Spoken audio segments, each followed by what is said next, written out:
Hi, this is Joey Ebanks, and I'm just letting you all know that the Joey Ebanks Show is for paid programming. I accept all liability from this show. My guests will accept theirs and all callers, and I am not affiliated in any way with the Paramount Group of Companies, its managers or employees. Welcome back to another Joey Ebanks radio show right here on Vibe 98.9 FM. I want to thank you all for joining us once again, and I want to say to all the well-wishers who've posted up on my Facebook page the prayers for my daughter that I truly, my family, and I really appreciate that. You know, last night when she was admitted, when she took really ill, we were worried, extremely worried. We had conversations with her doctor that clearly indicated it was life-threatening, and you know the hospital did a great job. She was given lots of meds. She was sedated, and I mean we had some conversations prior to all of that because she was very upset and crying. She and her mother and her husband as well, and they had some conversations that were scary to say the least. And you know, I'm an optimist. I certainly stepped up in the middle of these conversations, and you know, I sort of changed the mood by saying, look, if this is the road we're going to go down, I need to know now, because I need to go and draft this letter to send to the elections office and withdraw from this election, and then we can go down this road. But if you're willing to fight me, we need to take another direction, then let's do that as well. And you know, we got through the night, and this morning I messaged and called family members and asked them to check on her, go by and see her. And throughout the day, certainly people like Cherie and many others, co-workers from Cayman National Bank, her co-workers there, as well as friends and all of her family. We have a huge family. And I watched this young woman today transform from last night's very sick person to someone who is smiling and laughing now. And it's amazing the transformation and the power of family and love. And she was not alone at all today, at no point in time. And I just watched her transform before my eyes, and it's powerful. I mean, of course, the pain management and the other medications naturally helped, but there's nothing like having people around you who love you and keep telling it to you. And I can't say enough about Cherie and how powerful she is with words, and how she knows and watches and knows precisely what to say and when to say it. And they're both around the same age, so they both have 2 children, both married, and you know, they have a lot of commonalities. So, and then there was a lot of people, you know, like my mother and other people who came by, and I was in and out all day, but I watched something scary turn into a person who was back and smiling and laughing and talking. And naturally, she still has to go off to get the surgery. But I don't think, other than what comes with surgery, is the same risk that comes with every single surgery, that there's anything else for us to truly be concerned about now. And I know there was a lot of people praying as well. A lot of people have sent messages saying they were praying, and naturally that plays a part in it. That helped. So I just wanted to say that, open with that, and to say thank you all very much, and thanks, and the glory be to God. And you know, we'll get through this as well.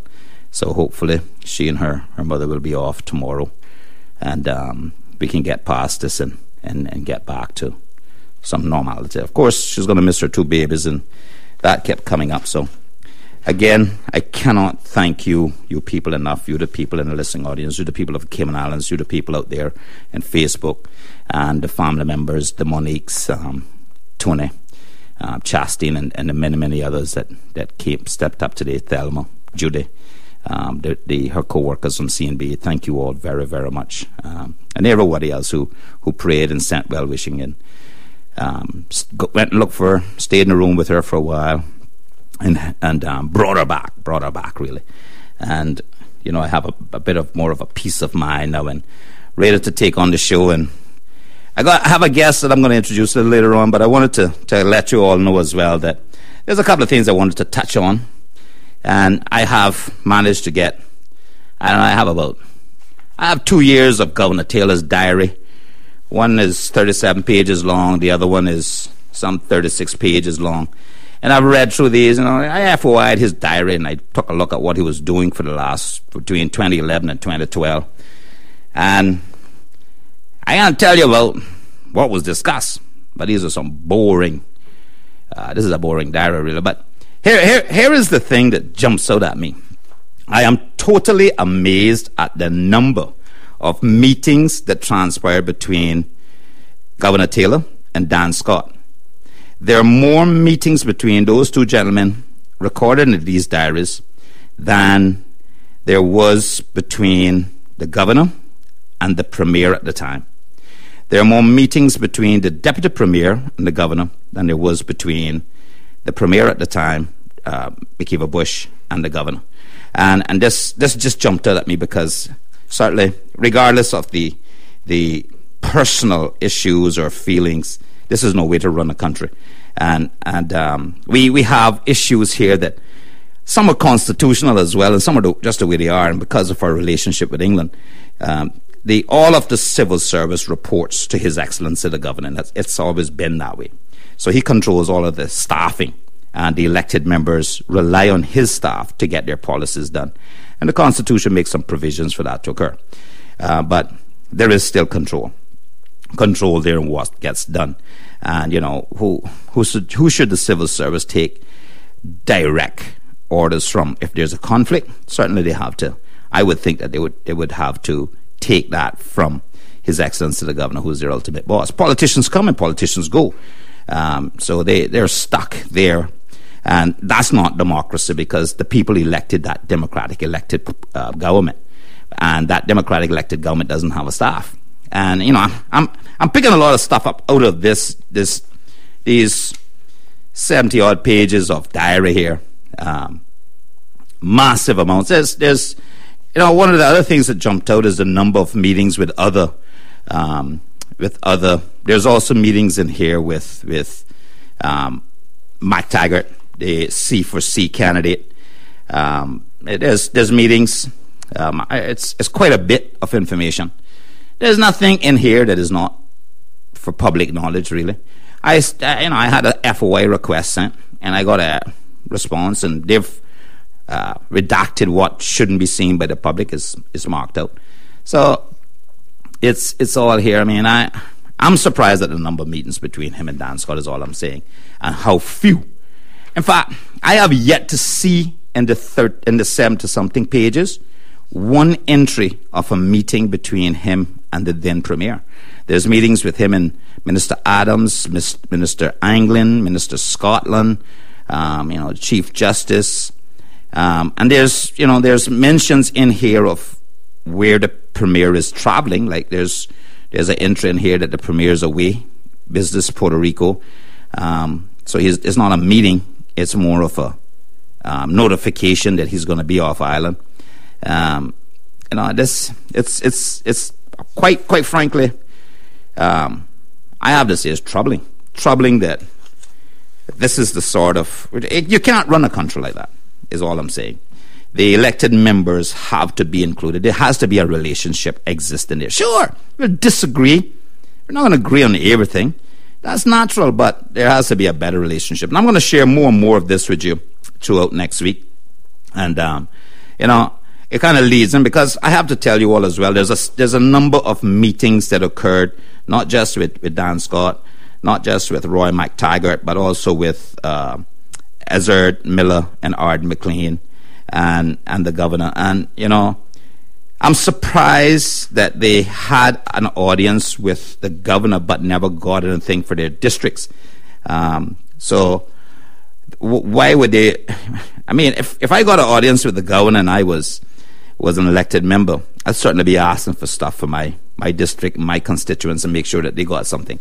I wouldn't want to not include my duties and responsibility to them.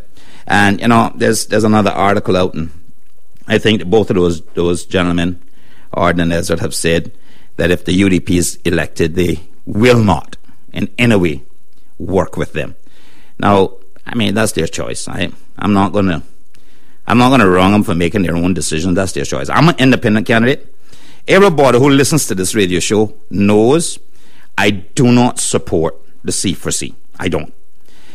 If the C4C is returned by the other districts and I get elected as a representative from Northside, I'm going to suck salt and I'm going to go to them and say, excuse me, I need the following things from my district. How can you help me? And what can I do to help you? There is no way that I am going to take the egotistical position where I am going to try as an independent candidate and dictate to the rest of this country who they must elect or must not elect.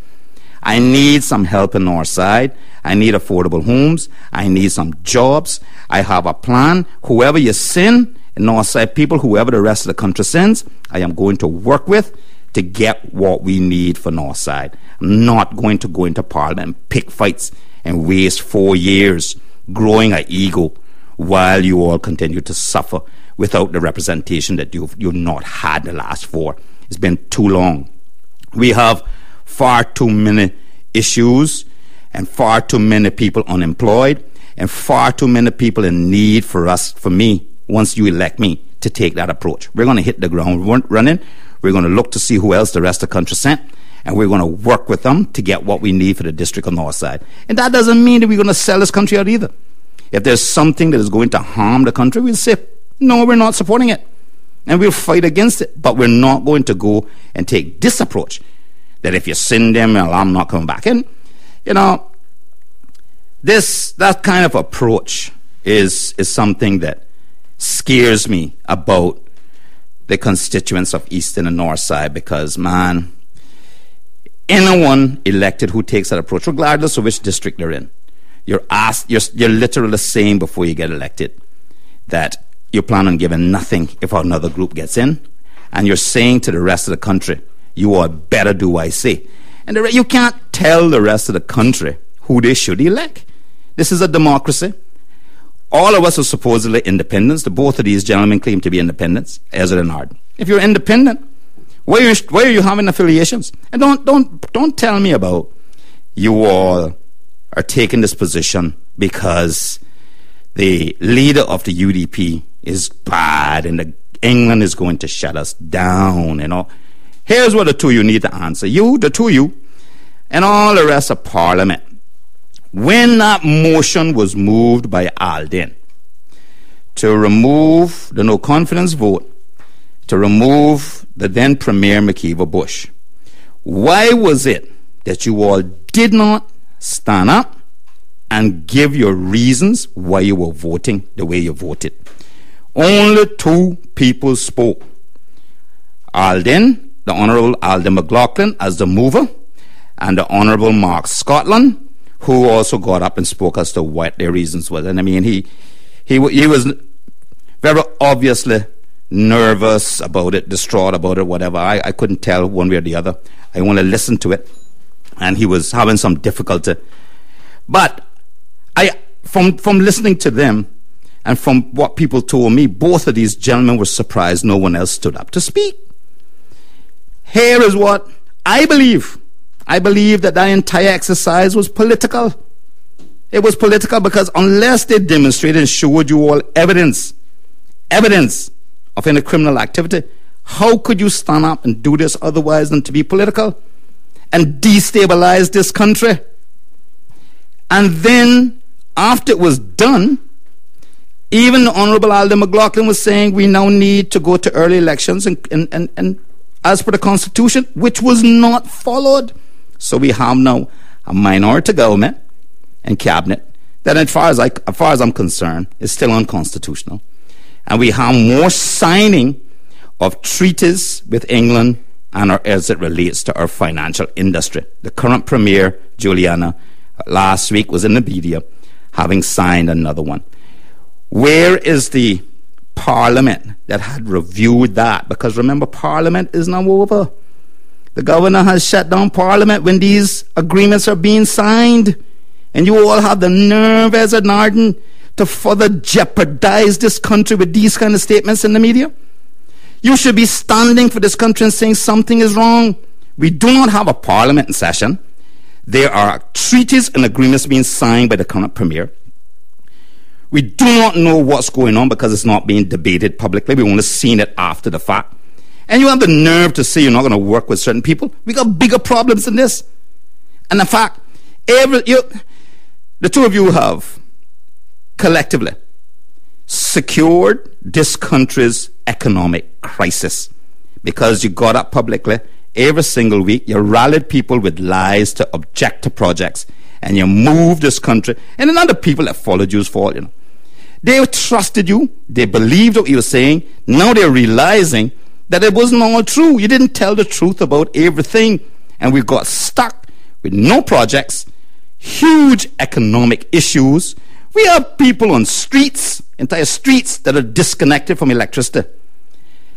The two districts that you two represent has the greatest amount of need per capita. You cannot continue to play this silly, egotistical game about power and having political power. We have serious issues. And the two of you have no solutions. If you had solutions, you would have offered them. Since you have no solutions, since you don't want to join PPM, you don't want to join UDP, you're saying, I'll help the PPM get a government, but I won't work in cabinet with them. And you're making up, the two of you are acting as if you actually have control. You, God and Jesus Christ, and you have control of the voting public.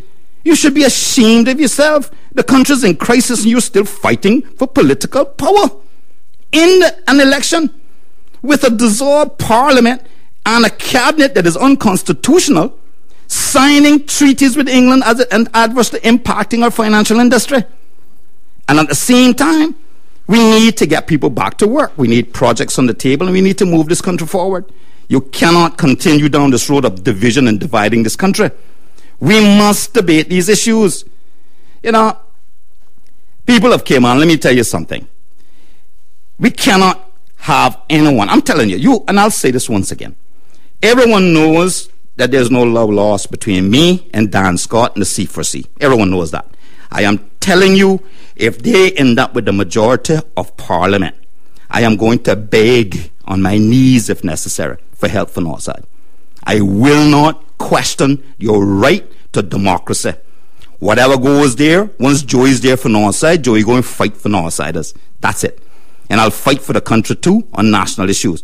But I'm not going to go there and pick a fight just because me and them have a little few lawsuits. We can put that behind us, I think. A little few bad words amongst each other. And I'll see as men why we can't put that behind us and move forward. And they give me what I need for Northside, and I'll support some of their initiatives.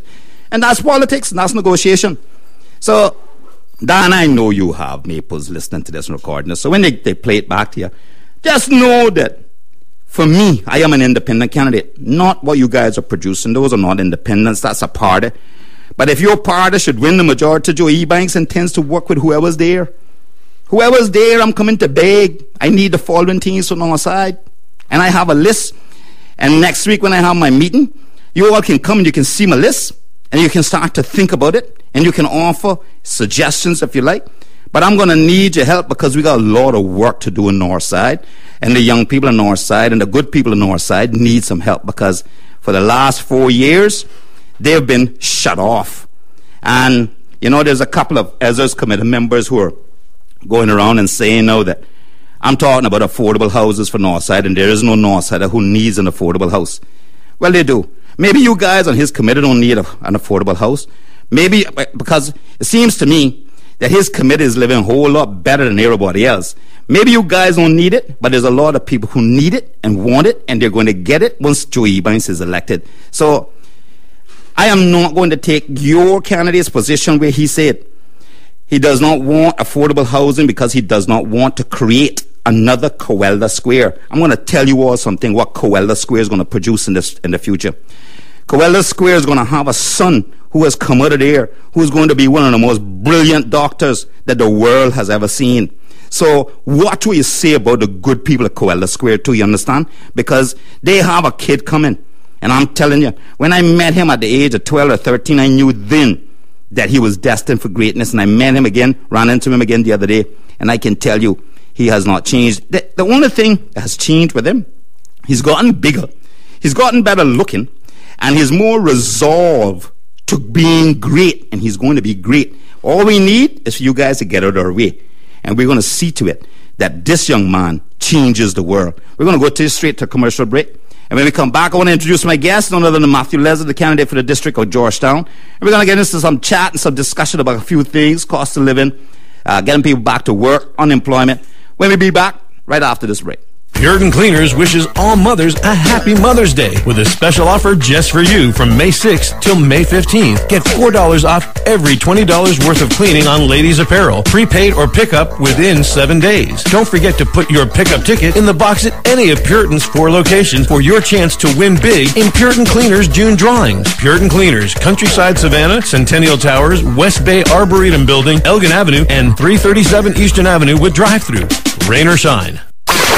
Hey, guess what? Cayman Airways has extended its airfare sale. That's right, you still have time to book those cheap seats on Cayman Airways. Fly to Honduras for less than $193 CI, and Jamaica for less than $282 CI, or check out New York or Chicago for less than $191 CI each way, all including taxes and fees. Some conditions apply. Hurry and book on May 10th. Call Cayman Airways at 949-2311. Contact your local travel agent today or visit CaymanAirways.com. There are nearly 60 people running for Cayman's Legislative Assembly. Now more than ever, your voice needs to be heard. Don't let the volume drown your message in the noise. Make sure your message is heard every day by the stations that reflect your lifestyle. Remember, as in every election, but especially in this election, every single vote counts. Contact Paramount Media at 949-8423. That's Paramount Media at 949-8423, and make sure your voice is heard. I say, Sanford, you hear about that rundown show they're having up by the Hartwell Theater? I reckon it's going on right now, you know, so I don't think you want to miss that, my boy. Try so go run it to your mom and daddy and your aunt and everybody about it. I'm there yet and I laugh. Rundown, the Rollicking Comedy Review, opens on Thursday, April 25th at the Hartwell Theater and plays Thursdays, Fridays, and Saturdays at 8 p.m. and Sundays at 6 p.m. until May 12th. Tickets are available from all Foster's Food Fair supermarkets, Funky Tanks, and the Hartwell Theater. 949-5477. Run down!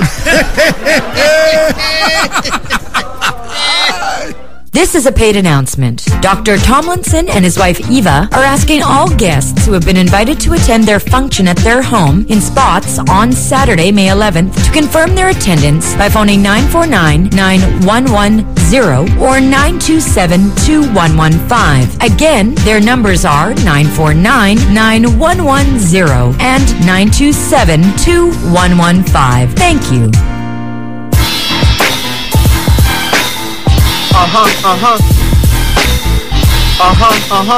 Yeah, your boss Cinco. That right. I came into this world to speak the truth about God and all his power. It's like I seen the vision from the heavenly tower. But right now I won't speak about something. Come on. Let's speak about the parliament, the cabinet and government. Tell me who is loving it, don't wanna be a part of it. Wanna vote for their party so they can sip Bacardi. Talk about how it all started, but it's things like... Welcome back to the Joey Ebanks Radio Show. I know I told you before we went on the break we'd go to my guest, but I forgot I had one email that I wanted to read, and I have to read, so I'm asking you to bear with me. I'm just going to read. I got this from a young lady from the East District of East End, Javella Pearson. And it's in relation to, everyone went to the boat event last night, and I hope everybody had a great time. It was great having him in Cayman, great Caribbean athlete. But let me read the email from her, and it relates to her nephew and the police there and what occurred. So it begins with, last night my nephew ran in the invitational races. He did very well. He came in second. My concern is, however, the lack of care and concern he was shown by a police officer, maybe a special constable, when he asked for help to locate his mother. He states that he went up to the officer who was speaking to his friend in a foreign language and asked him if he could help him by calling his mom to find out where she was, because he didn't know what side of the stadium she was on. The officer's response was not by radio. So he proceeded to ask, what about by using your cell phone? The officer then states that he does not have that type of dispatch and continues speaking to his friend. The nephew is all of 11 years old. One of the young men we are trying our hardest to raise with love and direction to ensure he has a bright and promising future. And we have officers like this one last night that have no true care or intention for the job that he has agreed to do. How can one look into the face of a child and not agree to help? It was simple. He could have radioed the station, state that he has a lost child. Could you kindly call the mother? Here is her number. Joey, as I type this, I am getting extremely upset, because if this is truly the attitude that we hired to protect and serve our country, then Cayman has no future. We raise our kids to trust the police only to have ones like him kill their innocence. As for the foreign special constables, if he was one, who only take the job to have their permanent residency application decorated, I suggest that they either do what they have signed up for or leave Cayman. Thanks, Javella Pearson White. Now, folks, I mean, I read this, I agreed. She spoke to me, and I agreed I would read it. And let's set aside the fact that it's the police side. Any adult who wouldn't help a child in this case is something wrong with them, okay? As an adult, you just help. Regardless of how much of a rush you're in. Hey, Matthew, you totally stop. Agree. Yeah, I mean, I'm going to just bring Matthew into this discussion as well. Matthew, you want to just jump right in? I actually saw a post about that on Facebook actually last night, actually this morning, and it totally amazed me, you know. This is one of the things that we talk about getting the police, the trust of the police back in the people. And you know something? They play a role in it on their attitude. Yeah. Don't get me wrong, there's a lot of good police officers out there. All right, there's a lot of good ones. Yeah. But you know something? In any industry, you're going to have a couple bad apples that spoil the bunch. So, and a lot of this too, this sort of thing is is lack of training. Yeah. You know, I mean, it's lack of training.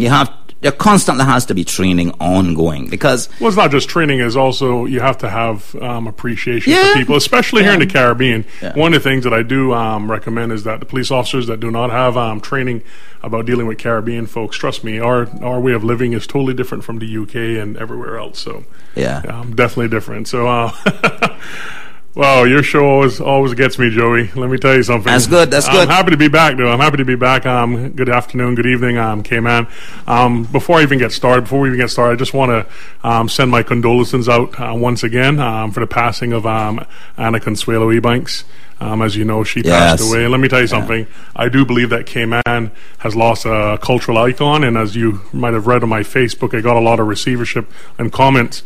One of the things, if elected, and I hope you'll support me when you're elected as well, is definitely the passage of the National Conservation Law.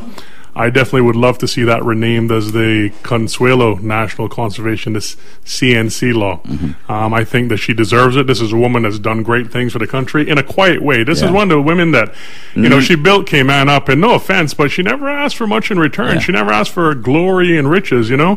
This was a woman that I find humble, and let me tell you something. If you met Consuelo, you met a Caymanian woman. From that rough voice to that attitude, she was tough. You know? And years ago, she was the environment. She was the environmentalist. I remember as a kid growing up, seeing her on the TV and everything, South Sound. Let me tell you, Cayman lost an icon. For those that don't know her, trust me, you will know about her. I think that she will be in our memories for a long time. And actually on the conservation bill, I mean, I've said it before publicly. I've said it months ago. It needs to go. It needs to be proved. We need to move on. We need to get it done. You know, enough of all of this debate and discussion. We need to just move this thing forward now. There's a lot of things we need to move forward, Joey. Let me tell you something. This economy is getting worse. You know, I really sit back and think about it, and I talk to people. And you know something? As a private individual, I've had people over the years come to me for help, jobs and everything. You know, these are things that I've tried to accommodate. I've tried my best. But let me tell you something. The more I think about it, the more eager I am to get elected, because let me tell you, the resources of government that's needed to help fix this country, it's there, it's available. We just have to stop wasting time as politicians and get on with the business of this country. Absolutely. Get on with helping people. You know, it's killing me seeing people that are hurting for jobs, hurting for money. I mean, it's hurting me when I know that someone's working a full-time job for $800 a month, dude. Let me tell you, you guys that are listening out there, I need you to know there's candidates out there that care about you. Joe Ebanks care about you. I care about you. There are many more that care about you. And let me tell you something. May 22nd is right around the corner. May 22nd is the time for you guys to listen, realize that hope is there, realize that hope is coming, realize that change is coming. Because let me tell you something. If we don't change, Cayman, now, heaven knows where we're going to be 4 years from now. Heaven knows where you're going to be 4 years from now. Thank God that we still have people that care. And we need workers, people that are going to hit the ground working. We need workers, but not only that, but we need employers that understand that workers are worth their weight in gold. Treat them right, pay them right, and they will perform. And let me tell you something. I am so happy for all the Caymanians that have been adding me onto Facebook, messaging me, following you. Let me tell you something. People are listening not to the old standard, not to the old dinosaurs as you would call them. They're listening to the new politicians. They're saying, you know something, I'm ready for change. I'm ready to change my life. Let me tell you something. We politicians, we don't come into the game 100% perfect. You have your issues. I have my issues. Lord knows last week they beat the crap out of me on my birthday. But let me tell you something. That doesn't mean a single thing, because here's the thing, Joey. What we're looking for is results. I'm coming into this not for the fact that I'm here to gain anything, because all I'm going to gain is just a title behind my name, MLA. I'm here to fix people's lives. I mean, I'm the same way. I just want to. Let me tell you, do what I have to do for conversation that we had earlier when you told me that you have a street that is without electricity, that just blew my mind, because the first thing I think about, are we in Cayman or are we in Haiti? Looking at. It's just not the economy, There's so much to do, as you said, because we have a constitution that's approved. We have a Bill of Rights that's approved, but we haven't changed the laws to ensure that they're aligned with the constitution, the Bill of Rights. Exactly. So, and we have our kids exposed to American television and freedom of rights. We told them we have one. We have a Bill of Rights now. And they're getting in conflict with the police because the police law is not aligned. I mean, we saw the results of a recent case. The Miranda that's being read is incorrect. It's unlawful because of the Bill of Rights. Let me tell you something. Before we put our foot in our mouths any further as a government, we need to make sure that we clean house.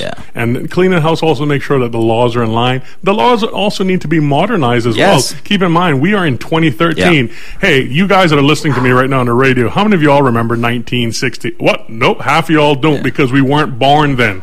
All right? We are kids of the 80s and the 90s, 2000s. We need to get with the program. And here's the thing, politicians that are listening. You guys need to work with me when we're elected in, because we not only have to fix the problem for the voters, we need to fix it for the young voters as well, the non-voters, the future voters, because these are the ones that count. The 11-year-old that went looking for that police officer because he needed help and got turned away, we need to make sure that when he comes to us as politicians, he's not turned back. For that young man that comes to you for a job, you need to make sure you help him. Too many people are hurting. Can we just talk about that? Because one of the things that I want to propose, Matthew, is with respect to that, we talk about the technical training. And I believe that what we need to do with that is we need to make it a condition of work permits. And those year 5 high school students need to be given access to this on-the-job apprenticeship training with a stipend. It's a perfect idea. Not only that, exactly, with a stipend. With a stipend, yes. Not only that, but we need to also explore the avenues. If you, for those that saw my Facebook, and let me tell you something, almost 4,000 people on my Facebook, people are watching, and I'm also getting messages from people that are not members of my Facebook page, which means that they're reading and they're also watching. The idea that someone came to me with today, why don't we float a bond? Caymanians, let's get together. Let's invest. Everyone put in a bond, $25, $100, $1,000. Guess what? Put that money in, give it a good fixed rate of return, and then guess what, government? Wake up, build a hotel. All right. Why can't we build a 50-room boutique hotel somewhere in Georgetown? All right. Why can't we build that and then staff it with students? Train those students up. You don't need you have a job? That's fine. You need a job? You come to us. We will train you. We will train you in every section of hospitality, from marketing to front desk, administration, F&B. Let's get it there. And guess what? It's owned by the people. We need to start thinking innovative ways. We need to start thinking solutions. Here's the thing, and this is something that you might agree with me on, Joey. You notice that this entire election has all been back talk. It's been, yes, I understand the economy is bad. Yes, I understand crime is up. And I'm going to fix it. I'm going to fix it. it. Well, hello, smell the coffee. What are the solutions? Yeah. We're not hearing any solutions. This is the, and you've mentioned that about your district. We need to hear solutions. Now, one of the things I like about the boutique hotel idea with the youngsters running it is that it fits in with my proposal for Northside, and I'm looking for 3 of them over 8-year period. And you know something? We need 50 rooms, 150 rooms. That's fine. We can put one in every district. Train Caymanians. It's owned by Caymanians. Yes. That's the beauty of it because it's a bond. Caymanians have ownership. We fix the rates very low, $100, $130 a night. Yes. Something that the tourists can afford. We will fill it. These young students will get paid because they'll get a stipend plus their gratuities. And guess what? They'll live their lives. They'll learn. They'll achieve. And when they get their accreditation and graduate, they must be insured a job because we will work this system with the hotels. We will place these Caymanians into the hotels, young and old. It doesn't mean you don't have to be 17, 18, 19. You 40 years old, don't have a job. I'll put you in that hotel to work as a maintenance person. We will train you. This is the thing. We need to get the jobs going. We need to get cost of living also back down. Okay. As you know, we're talking about the solar energy. I'm loving the idea. You've presented that. I've seen it. I've read it. Let's get solar energy into the island. The laws are there. And we can do that in 30 days. We can do that in the first month, people. Listen up, folks. If you're listening to the radio, here's the thing. Whether I'm elected or not, when you see me 23rd, you start calling those elected officials and you tell them, we push the solar power. Let's get solar power in these homes. Let's start wiping away the CUC bill. Someone just texted me a little while ago talking about their CUC bill. It's normally averaging about 400. This month it went up to 505. Imagine that family. There's a single mom as well, but she has a decent job. She's making about $3,000 a month. But imagine a single mom that is able, because of solar power that's invested, imagine her being able to save anywhere from $4,800 to $6,000 per year. That's right. Let me tell you something. That's going towards food, is going towards better education for the kids, is going towards clothing, is going towards the little times that she needs to get away and pamper herself. Because let me tell you something, our ladies here need to understand that they have been doing a fantastic job through the decades, working both mother and father, a lot of the single families. And guess what? The government, it's time for us to step up to the plate, and it's time for us to be there for them. Let me tell you something. And do policies that actually help the poor and the middle class. Not continue to allow the corrupt elite to become richer and the richer. Middle class and richer needs to and come richer. back to Cayman. So we need to make sure those policies are in place, because we spent the last 50 years writing policies to build a financial industry and grow the wealth of a handful of people. But we left our people behind. Now we need policies and people to push them forward. The wealth of the rich was built on the backbone of the poor and the middle class. And here's the thing.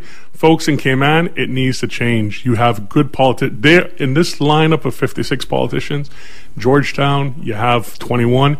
There is 18 candidates, 6 in Georgetown, that are there that you can count on. There are candidates that will make a change. I can only ask for you all to save one vote for me. Save a vote for number 9 in Georgetown. That's the only thing I can ask. You know, Joey can only ask you to save a vote for number 1 in Northside. But what we can tell you is that you put the team together, the team will have to work. Because I think we all come to the realization that times have changed. This is no longer the island that time forgot.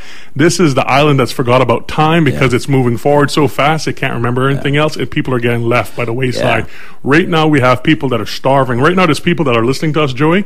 They're hungry. I have people that I've met in canvassing who haven't had meat in their diet for months. Exactly.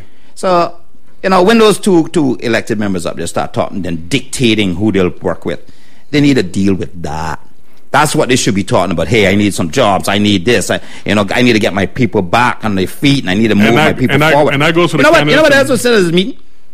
You can expect from me the same thing you got in the last 4 years. So all in all, said people say, so what was that? Nothing?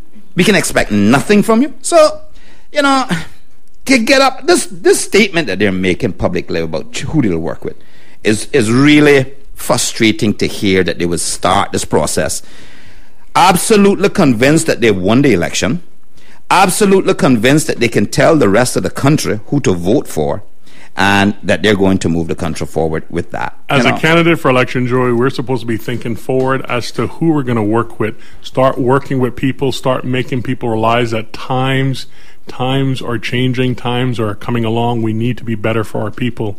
You know, the thing about it, Joey, is that Caymanians, we've been too lax. You know, that's the problem. We've been too lax, and we've made things run over us. But you know what? Times are changing, because guess what? My mother is getting old. My grandmother's getting old. My great-grandmother is 100 years old. You know, people, young girls from school are now having kids. Young men, they're becoming fathers. We need to make sure that society is fixed. We need to make sure that we fix people's lives. So guess what, Georgetown? Guess what, Cayman? I'm asking you guys, May 22nd, we need to go to Whole 9 Yards. Just always remember that. We're going to Whole 9 Yards. People need to remember that, and we need to remember that you need balance in the house. Yes. All right? Of course, you're going to get the politicians that are elected, that are the accountants, the lawyers, and everything. They're the smart Alex that can fix finance and commerce. But guess what? You need the little the backroom boys like me, as you would call it, that needs to get inside there as a man of the people, yourself. Yeah. We need to fix things. We need to fix people's lives. We need to hit the ground running. Like I said, there's no reason why in the first 30 days, 2 months of this administration, that we cannot start lowering the cost of living, solar power, alternative energy. Yeah. We start rolling back, and we make sure that people have money. The thing about it, if the ones that are unemployed, yes, we will help them get jobs. We have to, because guess what? With 2,000 plus unemployed and 20-odd thousand work permits, that's a problem that can be fixed. Yeah, I mean, so no one can tell me it can't be fixed. Well, my approach for the North Side one is simply, once we introduce the affordable housing, we're already going to put people to work doing that. Mm-hmm. When we do that, I have to be then focusing on other development opportunities that keeps the job continuous and creates job security. While I've finalized that, I need to start retooling, retraining, and repositioning, opening up a few small businesses, developing the tourism product, and I have to stay ahead of the game to make sure that the people do not have periods where they're out of work, because the little savings that they would have accumulated, they have to spend in to survive during that unemployment period. So that's what the elected member has to be able to do. You have to be able to deal with 101 things every hour. Mm-hmm. On the hour. Yep. So, but I want to say to the people of Eastern and North Side, and people in Cayman in general, when these two individuals are going to stand up and talk about who they will work with, listen to what Ezra thinks of this country when we talk about the school and the ICCI and what he had to say about that. On the show tonight, that I'm a coward and I'm scared to come and debate this brilliant man that got his 3, 4, or 5 degrees, what they got from that little one-room place down in Newlands that you drive past, and you might even notice it when you pass. Well, I think it goes beyond that for sure. That is a place that has produced many of our brilliant scholars. Something, I hear that and actually take offense to it, because guess what? I know the Cummings family very well, and you know what? There's a lot of people. I would have to say almost 60% of the people that's probably listening right now probably went through that school, because let me tell you something. That school has produced people. It's produced citizens that I can be proud of, you can be proud of. And you know something? Those that have gone to ICCI, you have nothing to be embarrassed about when it comes to going to a one room. Because let me tell you something, that one room is all it took to give you that piece of paper that has improved the lives of you and your family. And when you hear elected members think like that, and this is not the only thing he said. He called Dr. Shetty, Dr. Shitty. These are things, he's insulted the entire nation of India when he went on his Rooster Talk show. Yeah, I know. CITA will get a complaint about that. I'm repeating what he said, but Rooster wouldn't get one, and that's the difference with the class system. Okay, so we have to break the class system. We have too many of the few corrupt elite that are making millions, living in excess, while we have far too many poor Caymanians and no middle class left that is doing without. Too many single moms in this country. And look at maternity leave. I mean, we need to. You know what? There's no reason why we should not be moving that to 6 months or more. We need to make sure that mothers are not rushing, getting 6 weeks with their kid, and then they're running back to home. And half the time they're not even totally healed up and healthy as yet. We need to make sure that here in Cayman, we are providing for our citizens in the right, humane way. But not only that, but we have to use common sense, Joe. We have to make sure that we use common. As a politician, we need to come into the house with common sense. We need more common sense and less red tape. Let me tell you, that maternity leave, paternity leave thing, the other issue that I have is the failure to treat women with the same equality in jobs. That if a man is going to make $10,000 and he's doing the same job as the woman with the same qualification, she needs to make the same $10,000. That pay must be equal. There's only one reason that this has not occurred and should not occur, is because elected members just don't give a darn. Okay? We have to treat people with equality. No bad words, Joey, no bad words. And, this kind of thing can't just keep going on and on.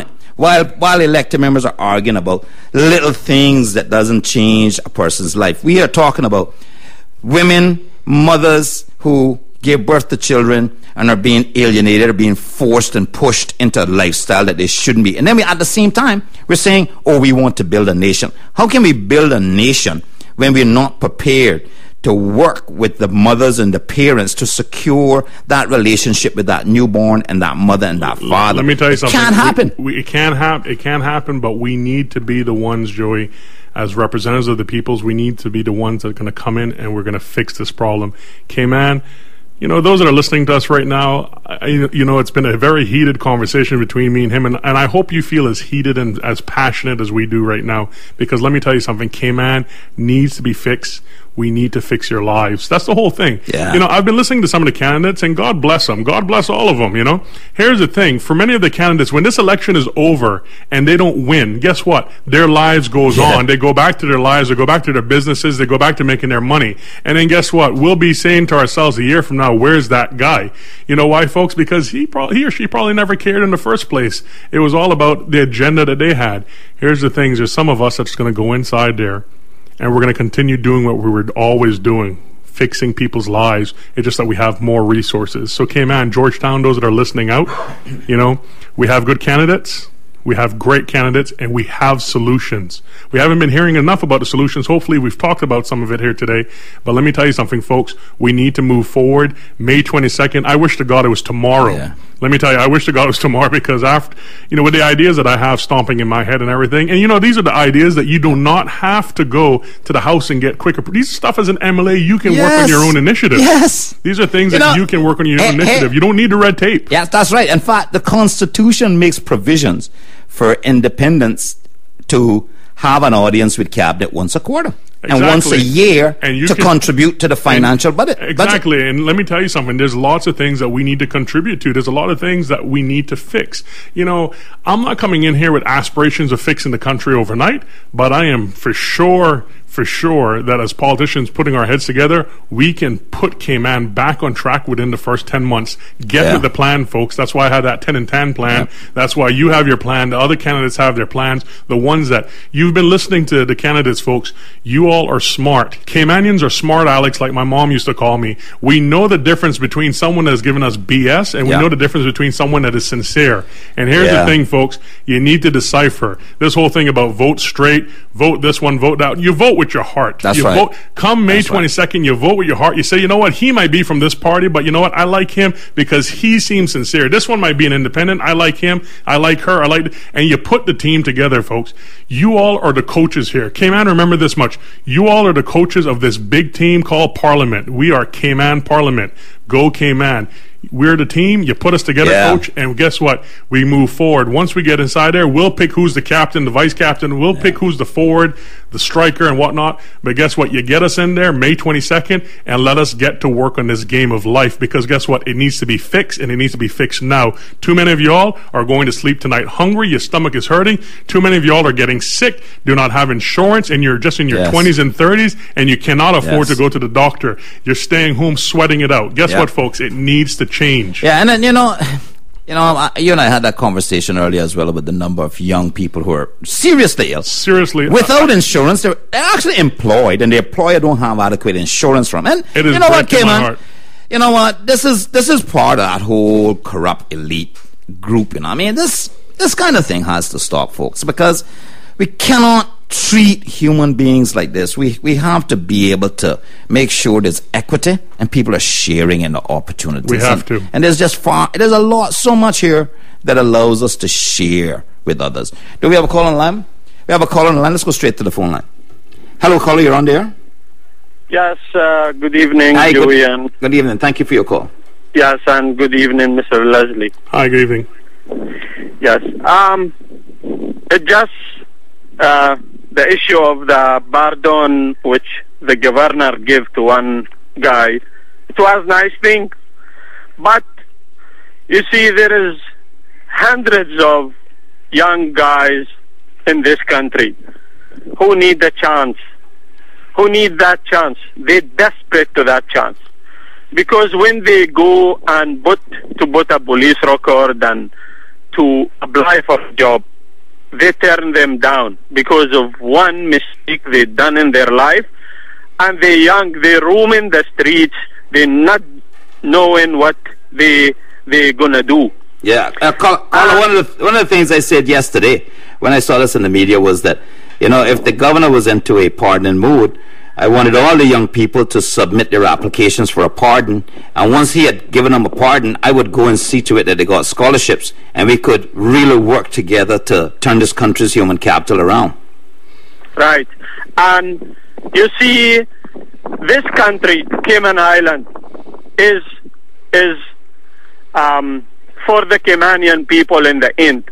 And the Caymanian people who work hard and their sweat and hard and they pay their sweat and their blood for this country, they need a chance. The young people in this country, they need a chance. Well, here's the thing, caller. Let me tell you something. I totally agree with you on this, and let me tell you, it's something that we have to look into. But it's not just giving the pardons and everything. We need to make sure that they don't even get there in the first place. We need to revamp the criminal justice laws, the rehabilitation laws.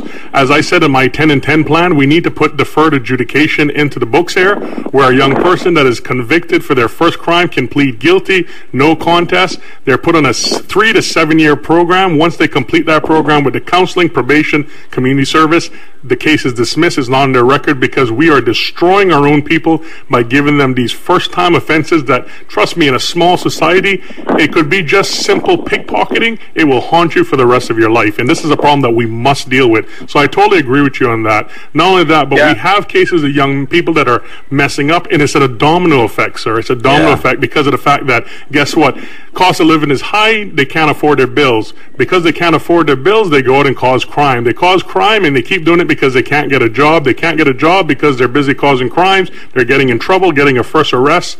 Trust me, it's a domino effect that keeps rolling and rolling. We need to fix it. Just today, we had an example of that with 2 young men that broke into one of our vehicles at one of the businesses, stole the cell phones from the gentleman, from one of our delivery guys, chased those 2 men down, got the cell phones back. Yes, I put it out there on Facebook about these men because guess what? These 2 young boys should have been in work. They should have been working. Young 20-odd-year-olds should have been working instead of going out there stealing cell phones. And this is the reason why, sir, Mr. Jordanian, because I've never had the pleasure of meeting you yet, but let me tell you something. This is the reason why come May 22nd, right, you and everyone else that can vote out there, you need to get out there, you need to put the right people, and you need to whisper to the politicians, listen, we're giving you a 4-year mandate to get out there and fix the problem, fix people's lives, because guess what?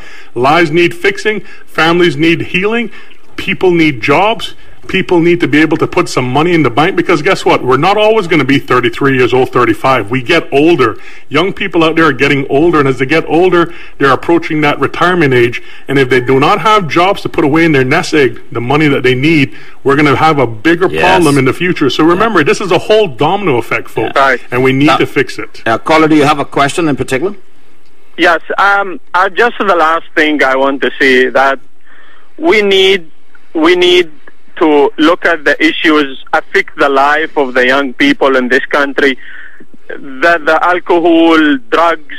We need a national workshop to help the young people change their life, because you have to work with the young people. Those is the future. The Caymanian young people, some of them lost their way in the past. They do one mistake, and I think we need to give them a chance to straighten their life and be better. We need to give them more than a chance, sir. We need to give them an opportunity. We need to give them a way to move forward. And guess what? There is a way to move forward. We need to go the whole 9 yards, get with the plan, and we need to do it, folks. Gentlemen, just let me say this. You know what?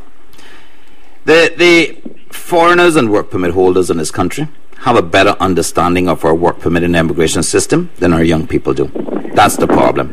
Our young people are being alienated so that they don't know how to fit in. They don't know how to get access. So they don't know what rights they have. That's part of the whole education system, education curriculum as well.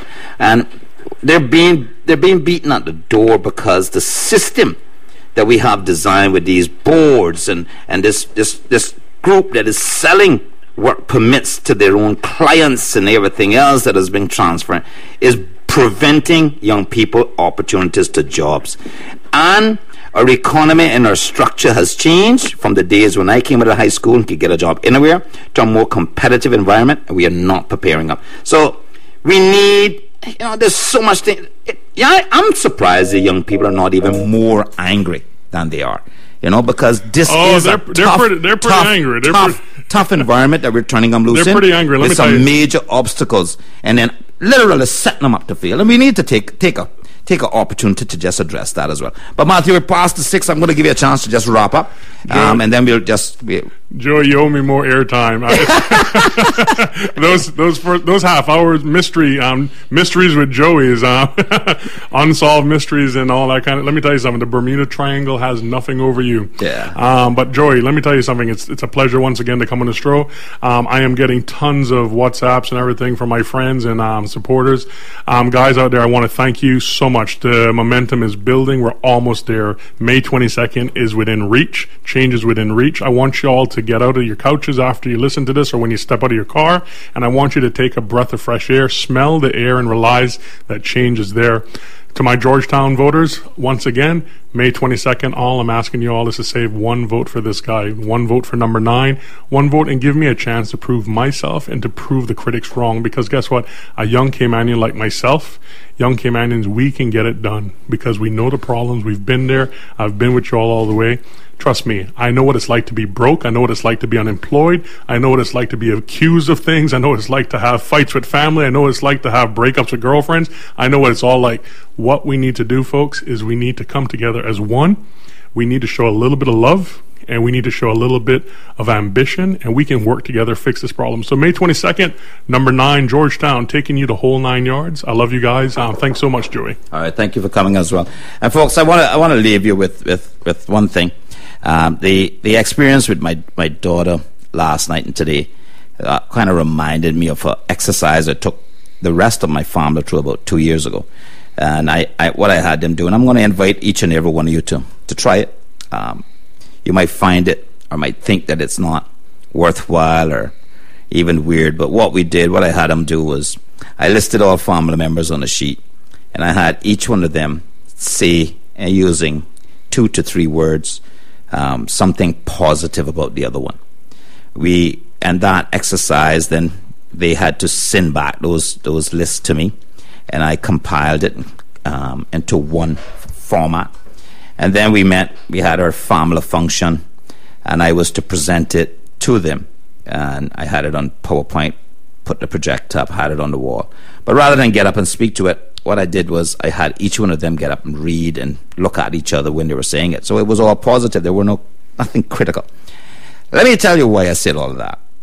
We can make all the plans we want. We can develop all of the forward thinking, the innovative plans, create boutique hotels, the jobs, the other stuff that we keep talking about, the end of corruption, all of that. But we have to strengthen the family. The family is the cornerstone of a society. And we're not going to have any progress if family members, I'm not just talking about households, I'm referencing the cousins, the aunts, the uncles, the nephews, the nieces. You've got to pull back, and we've got to take some of the pages out from the past to get forward. So what I'm suggesting you do is you sit down, one of you, and you take a look at it and list down all your family members, and you invite them to go through this exercise, and you get together, and you can have food, or you can just get together to chat, and you can have each other just share that information. I looked at ours today. It was 2-3 years ago.